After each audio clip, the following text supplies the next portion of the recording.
nazo apona bato baza en couple signe que eza yo eza ke boti kozala discussion signe que video eza pona yo boti kozala discussion moko dernièrement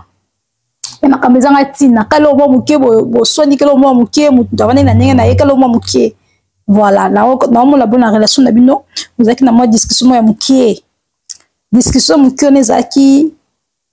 ba envoûtement na bango basaki bakabola bino esimi na ngote siko nazomona na molimo bokumu na bolingo makasi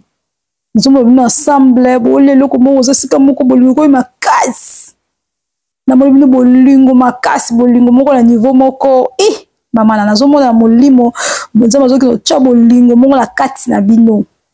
nazomona bokumu loko moko nazomona bino na molimo boza loko moko na relation na yo menga bakabolo na mbali na yo na mwasi na yo mais nazomona augmentation bolingo mata na mwa mobali na yo alingi su makasi akokata ko obsédé na mwa yo poko mo obsédé et na mwa ko courant entre bino bolingo makasi entre bino ole bo kabwana bolinga na so ne makasi lisusu mama na ngai na mona bolingo mati makasi to bosa ba incartation bosa ba manger bosa biloko pour séparer ils ont ko ba baksa bolingo na kati ya na relation na bino sko bato wana bazoloba to bonisi couple o bakabona tisuko bazaka ensemble c'est que bana kisa makasi na ko ba bona molimo na ko ndeti ba beko ba ngo bazaka kisa makasi no kisi na prière ya 3 heures kisi na prière à minuit kisi neza ko bonde la ocha mobali na prière ocha mwasi na prière tellement wa makasi na molimo ko leka bango ba kiyo leki wana kisi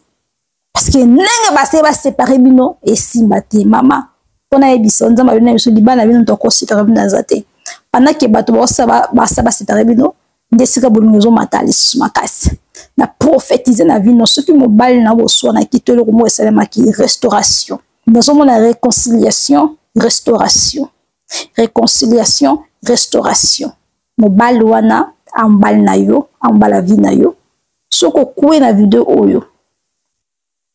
Mobile na ambal na yo. Soko kwe na video oyo. Mwaswa na za mwasi na yo. Ywana muli mwanza mezo banangai. Bo salama, bo zala ensemble. Bo salama po bo vivre ensemble parce que nous sommes na moli monze bana ba projet ma lampe pour la relation na yo mbali na yo na bana et bana bino mo robota nous sommes na moli mo makami belenza ma ko utiliser bana na makasi mais relation na yo nan ils a basé na spiritualité boza âme sœur boza flamme jumelle boza mutu moko na molimo boza vieille âme na bino écoute là déjà na molimo non boza déjà boza collé na molimo boza fait d'être ensemble na molimo et on a ils a passé pour bakabola bino parce que boza flamme jumelle boza âme sœur c'est difficile pour bakabola bino parce que ils a onza mabongisa ki pour la projet azana ngo posa pour na kosunga ba nation mingi na batibele na sima relation na bino nzamba kosunga makambe belé ba couple belé nzamba kosunga nzamba ko utiliser bino makasi yes on dans la molimo donc na prophétiser réconciliation amour et mata bolingo beaucoup masu bolingo makasi na kombo na Yesu Kristo si vous voulez ko soit dans ce mobile na beta kayo bandele mobile na beta souté mobile na beta le souté mobile na yo beta le souté moi na yo beta pe le souté ezali na base so beta mbana bango parce que na moi simo ko dominer mobile ni makasi yes